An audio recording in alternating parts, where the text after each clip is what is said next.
Hello मित्रों, भाई बहनों, आज मैं आपको श्री भंवरलाल कला बाल मंदिर उच्च माध्यमिक विद्यालय रामगढ़ लेके आया हूँ। और अभी कुछ देर में यहाँ पे एडीजे महेश सिंह जी मेरा साहब पधार रहे हैं। बच्चों को तालुका विधि सेवा समिति सुजानगढ़ द्वारा आयोजित इस प्रोग्राम में बच्चों को न्याय सब के लिए एवं न्यायिक जानकारी दी जाएगी। इसी तरीके से परिचित होंगे कि तालुका विधिक सेवा प्राधिकरण किस तरीके से काम करता है और कैसे समाज के अंदर अपना सहयोग करता है। हमने पहले भी बताया था आपको, अब वापस बताना चाहता हूँ कि आप किसी भी मानसिक, शारीरिक या आर्थिक स्थिति से कमजोर हो या आपको किसी ने फंसाया हो, आपको कानूनी जानकारी की सहायता हो, तो आप तालुका विधिक सेवा प्राधिकरण से आप संपर्क कर सकते हो। और आपके मन में किसी भी प्रकार की आपके मन में कोई भी दुविधा हो तो आप अपनी दुविधाओं को तालुका विधिक सेवा प्राधिकरण में लाकर उसका निवारण कर सकते हो। परंतु आज हमारा थीम है कि good touch and bad touch. Good touch और बैड टच में क्या डिफरेंस होता है आप सब जानते होंगे कि गुड टच क्या होते हैं और बैड टच क्या होते हैं। तो इसी विषय पर हमें एडीजे सर और श्याम सुंदर जी सर भी आ चुके हैं, उनका तो मैं स्वागत करता हूँ। एक बार जोर से तालियां बजाकर सर का स्वागत। तो मैं श्याम सुंदर जी सर से आगे करता हूँ कि वे गुड टच और बैड टच थीम पर बच्चों को जानकारी प्रदान करें। की ओर से आयोजित इस कार्यक्रम में मैं मनसा से अतिथियों का हार्दिक स्वागत अभिनंदन करता हूँ। प्यारे साथियों, स्कूल के स्टाफ, चूंकि विषय आया है बैड टच के बारे में बताना, जो बच्चे समझदार हो गए हैं उनकी भावनाओं के साथ किसी प्रकार का कोई खिलवाड़, चाहे वो किसी स्थिति में कोई भी करे, तो उसको नजरअंदाज नहीं करना ही अपने आप में स्वाभिमान जगाना है।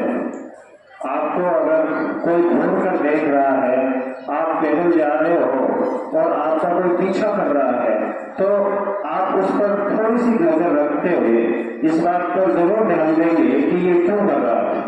आज अपने पीछे चल रहा है, कोई दिक्कत नहीं, यूं ही एक स्वाभाविक तरीके से निकल सकता है, पर आपको नजर आए कि मैं रोजाना जब भी जा रही हूँ उस समय ये मेरे हमेशा पीछा कर रहा है, तो इस बारे में आपको सजग होकर के अपने पेरेंट्स को सहजता से इस बारे में बताना चाहिए।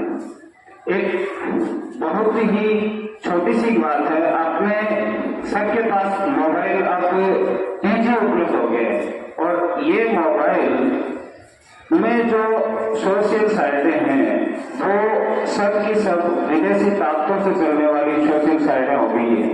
कई विदेशी ताकतें इस प्रकार की है जो भारत के जो लोग हैं, भारत की जो नई पीढ़ी है, उसको कैसे खराब किया जा सकता है, इस पर बहुत बड़ा काम कर रही है। और उस काम से अपन को कैसे बचना है, इस बारे में अपन सबको ध्यान देने की जरूरत है। मोबाइल एक तरफ अपन देखें तो बच्चों के लिए बहुत बुरी चीज भी है, तो दूसरी चीज अगर अपन देखें तो मोबाइल से बढ़िया वरदान बच्चों के लिए कोई दूसरी चीज हो नहीं सकती। आप जिस क्लास में पढ़ रहे हो, जहां भी आपकी पढ़ाई की कोई भी प्रॉब्लम आ गई है, तो आप वही सवाल सीधा का सीधा अगर गूगल पर, अगर जेमिनी पर आप पूछोगे तो उसका वही जवाब मिलेगा जो आपके टीचर आपको बता रहे हैं। अगर कोई भी कंफ्यूजन है, किसी भी चैप्टर का कोई कंफ्यूजन है, तो आप उस चैप्टर को लिख करके दे दीजिए गूगल को कि चैप्टर नंबर 4 क्लास 5 और ये मेरे समझ में नहीं आ रहा, तो चैप्टर 4 क्लास 5 का जो चैप्टर है उसको आधे घंटे का लेसन आपको मिलेगा और वो भी अपनी मोबाइल पर मिलेगा। इस प्रकार के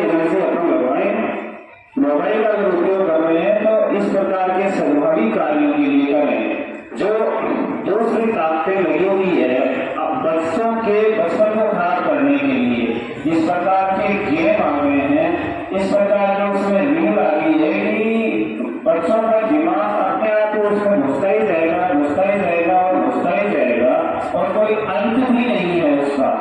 ये एक बहुत बड़ी विडंबना की बात है कि अगर आप मोबाइल को लेकर के बैठे हो तो अब आपको न खाने की जरूरत पड़ेगी, न आपको सोने की जरूरत पड़ेगी, न आपको किसी से कोई बात करने की जरूरत पड़ेगी। मम्मी पापा अगर आपसे मोबाइल लेने की कोशिश करते हैं तो आपको अपने आप में यूं इतने महसूस होगा कि ये क्यों मेरे से मोबाइल ले रहे हैं। ये है गलत आदत और इसी गलत आदत का जो अपन शिकार हो गए उसके बाद अपन को नहीं पता चलेगा कि अपन सही राह पर चल रहे हैं, अपन अपने गुरुजन द्वारा बताए गए मार्ग पर चल रहे हैं कि नहीं चल रहे हैं, ये अपन को नहीं पता चलेगा।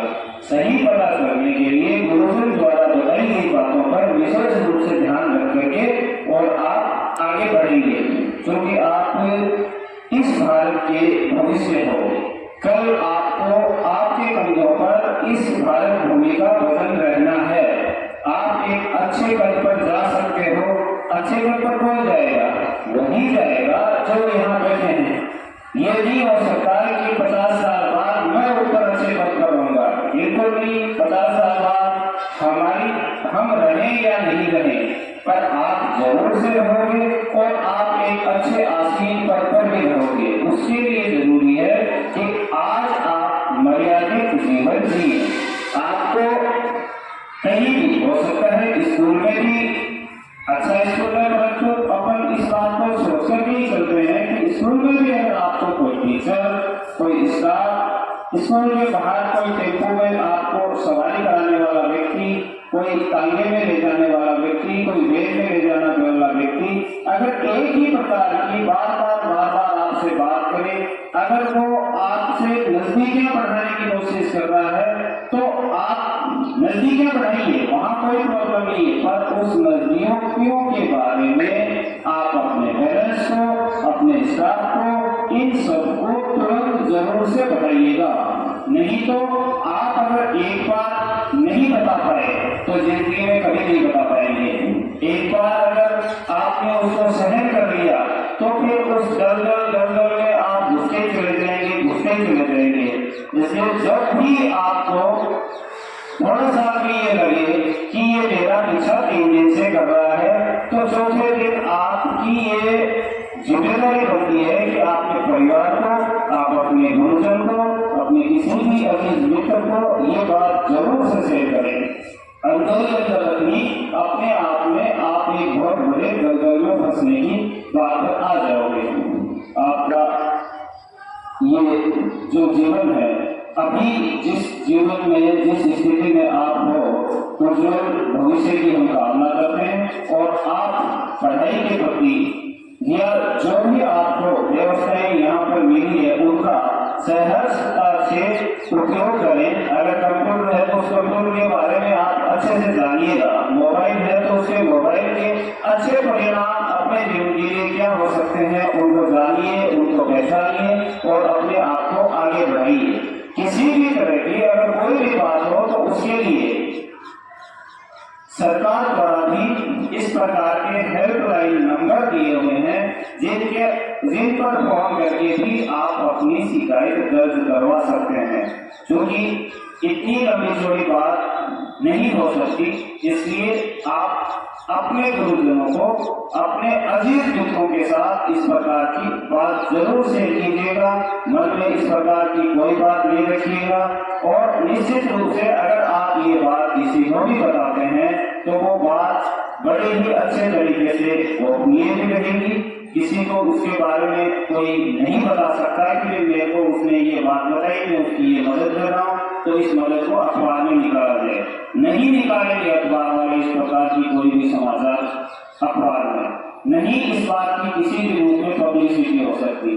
अगर कोई इस प्रकार की बात को अपने किसी सोशल मीडिया के माध्यम से या किसी अन्य साइट के माध्यम से अगर वो उसको प्रचार प्रसारित करता है तो उसके लिए जो प्रचार प्रसार कर रहा है वह भी दंड का भागी है। उसके साथ भी वही सलूक किया जाएगा, जो अपने साथ बुरा कर रहा है उसके साथ सलूक किया जाएगा। इसलिए बिंदास होकर के जिंदगी से जिए और अपनी पढ़ाई पर ध्यान दें। किसी भी प्रकार की कोई भी छोटी सी बात जो आपके दिमाग में खटके, वही बैड टच है। अगर मैं आपको बार बार एक ही नजर से देख रहा हूँ, बिना मतलब के मैं आपके सामने हंस रहा हूँ, कोई भी स्थिति, ये अपने आप ये मानव स्वभाव है। भगवान ने अपन को इस प्रकार की व्यवस्था दी है, ऊपर वाले ने अपन को इस प्रकार का दिमाग दिया है कि कोई भी आदमी अपनी तरफ देख रहा है तो अपन इस बात को निश्चित रूप से समझेंगे कि ये क्या कहना चाह रहा है, इसके चेहरे की अभी भावनाएं क्या है। उस भावना को देखिए, उसको सहन मत कीजिए, उसके बारे में अपने किसी अजीज को जरूर से बताइएगा। जय हिंद, जय भारत। बहुत अच्छा करने जैसे बताया हमने। मेरा से निवेदन करता हूँ कि बच्चों को आज के शिविर के बारे में जानकारी प्रदान करें।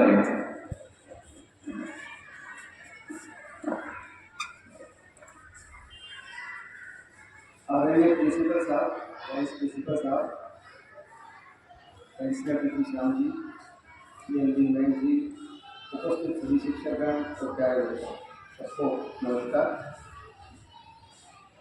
मैं BSc जिला सेशन न्यायाधीश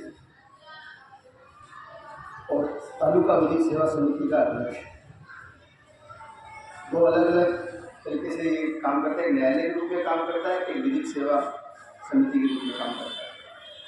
छोटी सी जानकारी आपको मैं पहले बता दूं कि राजस्थान राज्य विधिक सेवा प्राधिकरण और जिला विधिक सेवा प्राधिकरण, राजस्थान में राजस्थान राज्य विधिक सेवा प्राधिकरण कार्य करता है, जिले स्तर पर जिला विधिक सेवा प्राधिकरण और तालुका जो अपना एक तहसील स्तर है, यहाँ पे तालुका विधिक सेवा समिति काम करती है। काम सबका एक ही है, निःशुल्क विधिक सहायता उपलब्ध कराना। विधिक सहायता एक व्यापक शब्द है, हर तरह की सहायता उसमें आती है। विधिक जो भी है, किसी को भी किसी भी कष्ट से, अपराध से बचाने संबंधी किसी को भी कोई निःशुल्क सुविधा उपलब्ध करवानी है, कानूनी जानकारी से लेकर सब कुछ हमारे PLB हैं, वो काम करते हैं। इसके लिए जगह जगह शिविर लगाते हैं, जगह जगह कैंप्स करते हैं, आप लोगों के बीच में आते हैं, हमें जानकारी देते हैं, हम आगे फिर जिले में जो है बताते हैं, फिर आगे राज्य विधिक सेवा प्राधिकरण तक जानकारी जाती है। उसके बाद में राष्ट्रीय स्तर पर नालसा कार्य करता है। तो राज्य विधिक सेवा प्राधिकरण के तत्वावधान में समय समय पर अलग अलग टॉपिक्स के तहत कार्यक्रम आयोजित किया जाता है। आपके इससे पहले भी यहाँ कोई इस तरह का कैंप हुआ होगा जिसमें किसी अलग विषय पर आपको जानकारी दी गई होगी। आज का अपना विषय है दुर्व्यवहार, गुड टच, बैड टच, इसका एक पार्ट है। दुर्व्यवहार 3 तरह का है, एक शारीरिक दुर्व्यवहार, एक मानसिक दुर्व्यवहार और एक यौन दुर्व्यवहार। शारीरिक दुर्व्यवहार किसी को मारना, पीटना, किसी के साथ में शारीरिक रूप से उसको किस तरह ट्रीट करना, ये सब शारीरिक दुर्व्यवहार के दायरे में आते हैं। मानसिक दुर्व्यवहार का मतलब है कि किसी को मानसिक रूप से प्रताड़ित करना। सभी बच्चे हैं यहाँ पे, बहुत से बच्चे ऐसे होंगे जिनको इस चीज़ को देखने को मिला होगा, किसी दूसरे बच्चे के साथ में ऐसा होता हो, उसको इस तरह से कहा जाता है कि तू निकम्मा है, तू किसी काम का नहीं है, तू पढ़ाई नहीं करता है ना। परिवार में भी कई बार गुस्से में कुछ कह देते हैं कि तुम नहीं होते तो ये अच्छा होता। तो ये सारी चीज़ें जो है मानसिक दुर्व्यवहार की श्रेणी में आती है। इसका प्रभाव ये रहता है कि शारीरिक दुर्व्यवहार से बच्चा दुर्बल हो जाता है, कमजोर हो जाता है, उसका शारीरिक रूप से विकास नहीं हो पाता। मानसिक रूप से मानसिक दुर्व्यवहार की बात करें तो मानसिक रूप से जो दुर्व्यवहार किया जाता है उसके तहत बच्चा जो है टूट जाता है, उसमें आत्मविश्वास की कमी आ जाती है, वो आगे बढ़ने में संकोच करता है, वो अपने आप को हीन समझने लगता है और जगह जगह पॉइंट ऑफ अट्रैक्शन बनने के लिए, आकर्षण का केंद्र बनने के लिए वो कुछ तरह की हरकतें करता है। वो क्योंकि उसके अंदर एक हीन भावना होती है, तो वो ये देखता है कि मुझे लोग देखें, मैं कुछ करूं, इस तरह की भावना उसमें होती है। तो वो पॉइंट ऑफ अट्रैक्शन बनने के लिए कई चीज़ें करता है और कई बार उसमें जो है वो गलतियाँ कर जाता है। इन सब के अलावा सबसे महत्वपूर्ण है यौन दुर्व्यवहार। यौन दुर्व्यवहार में good touch bad touch, good अच्छा बैड बुरा। आप लोगों को इससे पहले भी बहुत सी बार गुड टच बैड टच के बारे में बताया गया होगा। इसमें लड़के लड़कियां दोनों आते हैं, विशेषकर लड़कियां, और लड़के भी जो है इस चीज़ से अछूते नहीं, उन्हें इस चीज़ को ध्यान में रखना चाहिए। गुड टच को आप सब जानते हैं। गुड टच हमारे बड़े बूढ़े परिवार में स्नेह बस हमें लाड प्यार करते हैं, सर पे हाथ फेरते हैं, आशीर्वाद देते हैं, हम इन चीज़ों को समझते हैं। आपको इस चीज़ में अंतर लाना देखना पड़ेगा कि बैड टच क्या है, गुड टच क्या है। बैड टच है कि ऐसे आपके शारीरिक अंग जिनको सामान्यतः कोई नहीं छूता, उनको बार बार कोई अगर छू रहा है तो आप उस चीज़ को देखें। अभ्यास कर ऐसा कोई कर रहा है, गलती से एक बार किसी ने कर दिया कोई बात नहीं, पर अभ्यास कर कोई ऐसा कर रहा है तो आपको उस चीज़ को समझना पड़ेगा, उस चीज़ को ध्यान में रखना पड़ेगा और बहुत ही सोच समझ के अंतर करना पड़ेगा गुड टच और बैड टच में। उस चीज़ के बारे में आपको बिल्कुल भी छुपाना नहीं है, उसको सहन नहीं करना है, स्टॉप कहने की आदत डालनी होगी। आपको तुरंत प्रभाव से जो भी ऐसा कर रहा है उसको रुकने का कहना पड़ेगा। ये चीज़ आपके साथ कहीं पर भी हो सकती है। आप स्कूल वैन से घर में आते हैं, स्कूल आते हैं घर से, तो वैन में भी आपको कोई भी जो साथी है, लड़का है, वो आपको इस तरह से कोई टच कर रहा है, छोटे बच्चों को कोई टच कर रहा है, आपका कोई कंडक्टर है, आपका कोई ड्राइवर है, वो आपको इस तरह से कर रहा है, तो आप लोग उस चीज़ को ध्यान में रखें और उस चीज़ के बारे में अपने शिक्षक, अपने माता पिता, अपने जो भी जिस पर भी आप विश्वास करते हैं उसको बताएं। और इसके अलावा जो हमारी चाइल्ड हेल्पलाइन है 1098, ये नंबर आप याद रखें 1098। वैसे अभी महत्वपूर्ण नंबर जो है मैं इनको कह दूँगा कि ये बता देंगे आपको, तो ये क्लासेस में आप सबको नोट करवा देंगे। ये चाइल्ड हेल्पलाइन नंबर है। इस चाइल्ड हेल्पलाइन नंबर में आपको सिर्फ एक कॉल करना है। आपके साथ जो भी घटना हो रही है उसके संबंध में सिर्फ एक कॉल करना है आपको, और कुछ नहीं करना। बाकी सारा जो है जैसे ही कॉल जाएगा आपकी सहायता के लिए उपलब्ध हो जाएंगे। किसी के साथ में भी आप जैसे मान लीजिए किसी को नहीं बता पा रहे हैं कि आपको डर लग रहा है, आपकी ऐसी स्थिति में है कि आप नहीं बता पा रहे, तो इस चाइल्ड हेल्पलाइन नंबर की मदद आप ले सकते हैं। इस पर आप फोन करेंगे तो वो सीधा जो है राज्य विधिक सेवा प्राधिकरण के तहत हमारे पास जो है पूरा पहुंच जाएगा, उसमें सब आपकी विधिक सहायता के लिए उपलब्ध हो जाएंगे। तो बात ये चल रही थी गुड टच बैड टच की। इसके लक्षण क्या होते हैं? जैसे शारीरिक दुर्व्यवहार के लक्षण है कि आप ये देखिए कि आपके कोई साथी हैं जो भी आपके क्लास में पढ़ने वाले हैं, उसके शरीर पे निशान है कहीं पर भी, है ना, चोट के निशान है, कहीं पर नील के निशान है, जिसको पकड़ने से बाजू पकड़कर नील के निशान पड़ जाते हैं, इस तरह के निशान है, या वो आपको शारीरिक रूप से बहुत ही ऐसा है महसूस हो रहा है, तो उसको आप देखें, तो उससे पूछें, आपस में बात करें, वो आपको पता नहीं कोई बात बताए तो उसको आगे आप कन्वे करें, अपने शिक्षकगण तक पहुंचाएं, इस बात को किसी भी विश्वास वाले आदमी तक पहुंचाएं जो आपकी मदद कर सके। यौन दुर्व्यवहार, इसके अलावा मानसिक दुर्व्यवहार है, तो उसमें भी बच्चा अलग अलग अपने आप को रखेगा, अलग थलग रहेगा, आत्मविश्वास की कमी उसमें नज़र आएगी, पढ़ाई में मन नहीं लगेगा। जो बच्चा एकदम से कभी होशियार हुआ करता था पढ़ाई में, वो बिल्कुल एकदम से डाउन आ जाएगा, ऐसा लगेगा आपको, ऐसा दिखेगा। तो वो चीज़ें भी आपको देखनी है, आपस में देखनी है इन चीज़ों को, और किसी के साथ खुद के साथ हो रही है तो उसको भी देखनी है।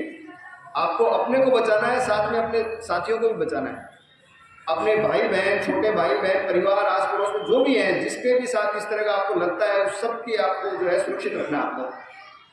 अब बात है कि आपको क्या क्या प्रिवेंटिव एक्शन लेने पड़ेंगे, क्या क्या आपको उपाय करने हैं। पहली बात तो ऐसा किसी के साथ होता है तो आपको तुरंत प्रभाव से उसको रोकना होगा।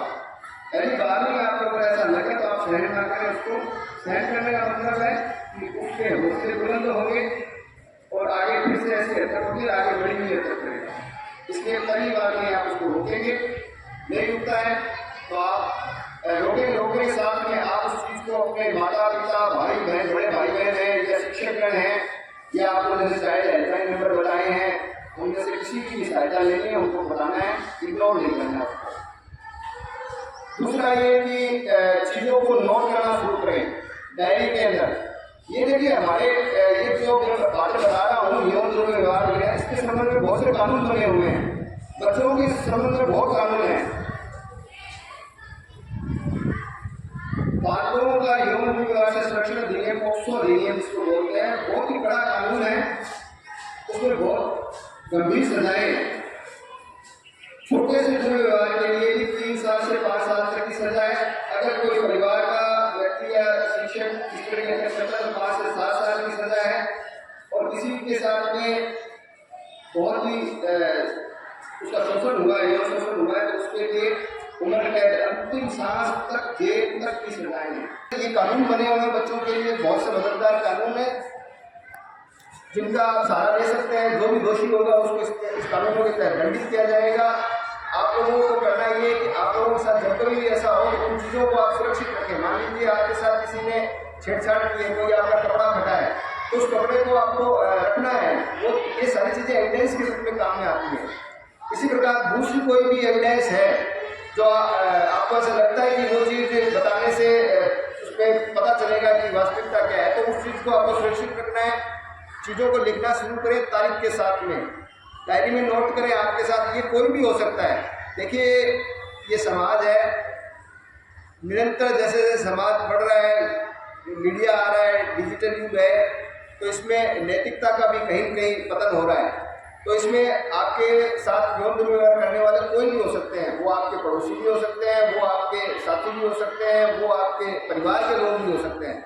बड़े आश्चर्य की बात है कि ज़्यादातर यौन दुर्व्यवहार के मामलों में यौन दुर्व्यवहार करने वाला आपका कोई जान पहचान का व्यक्ति होगा। इस चीज़ों को बहुत अच्छे से आप लोगों को समझना है। मैं ये नहीं कहता कि अविश्वास करना है। आप सब लोग बहुत पढ़े लिखे, अनुशासित और है ना, मेरे को दिखाई दे रहे हैं, सुव्यवस्थित है, तो आप इन चीज़ों को समझ सकते हैं।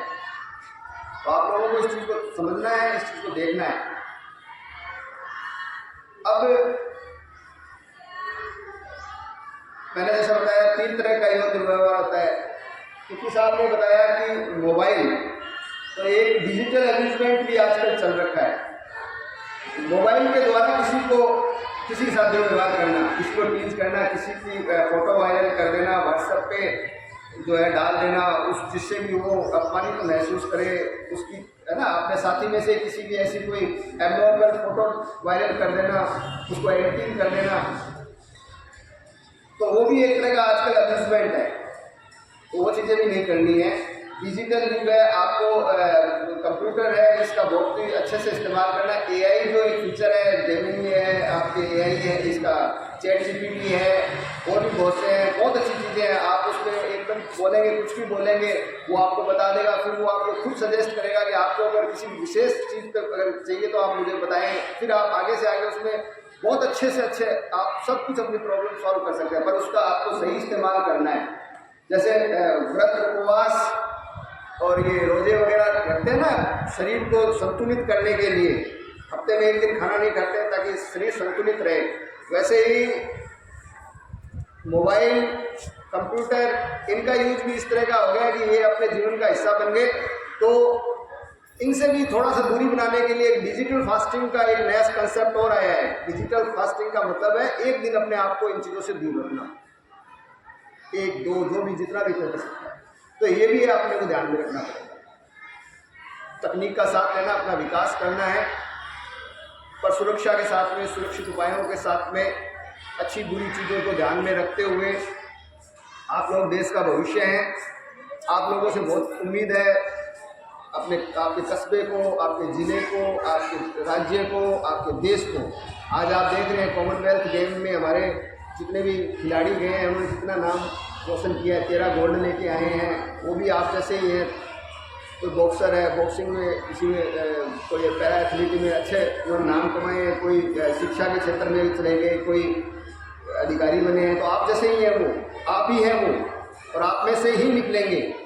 पर ज़रूरत है अपने आप को बचा के रखने की। ये जो चीज़ें मैंने बताई, ये दुर्व्यवहार, ये व्यक्ति को अंदर से तोड़ देता है और उसका विकास नहीं हो पाता।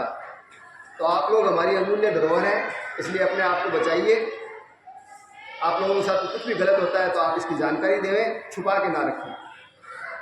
धन्यवाद। बहुत अच्छी चीज़ें आपने हम सबको बताई और हम आज तक ये वादा करेंगे जाते जाते कि आप सब वादा करोगे कि हम इस मंच से जो जानकारी प्राप्त हुई है वो हम आज से ही अपने जीवन में उसका पालन करना शुरू कर देंगे। सर ने एक बात बताई थी लिखने के लिए, आप प्रतिदिन कुछ ना कुछ लिखोगे तो आपके दिमाग की, आपके मन की कसरत होती है। हमारे जीवन से कहीं ना कहीं लिखना आज छोड़ चुका है और हम देखते हैं बड़ी बड़ी संस्थानों में बच्चों में ऐसी स्थितियाँ हो गई कि टीचर्स हमें नोट्स बना के देते हैं ताकि हमारी लिखने की प्रैक्टिस उससे भी छूट जाती है। और कुछ ऐसे होते हैं कि टीचर बोर्ड पर लिखा रहे हैं और बच्चे अपने फोन से फोटो खींच लेते हैं और कहते हैं कि हम इस फोन से पढ़ लेंगे। उनकी लिखने की प्रैक्टिस बंद हो गई है। हमें लिखना चाहिए, आपके मन में जो कुछ भी हो वो एक डायरी होनी चाहिए, डायरी पेन आपके पास में, जो कुछ भी आप जीवन में देखो, जो कुछ भी आपके मन में आए वो लिखते रहना चाहिए, जिससे हमारी झूठ बोलने की आदत नहीं होती और हम सच बोलने की ताकत को महसूस कर सकते हैं। और अपने घर वालों के पास और अपने शिक्षक जनों के पास और अपने मित्र जनों के पास में हम सच बोलेंगे तो हम जीवन में किसी भी गलत काम में या किसी खड्डे में नहीं फंसेंगे। बहुत बहुत धन्यवाद। आपके क्लास का समय हो रहा है, इसलिए ज़्यादा समय ना लेते हुए बहुत बहुत धन्यवाद।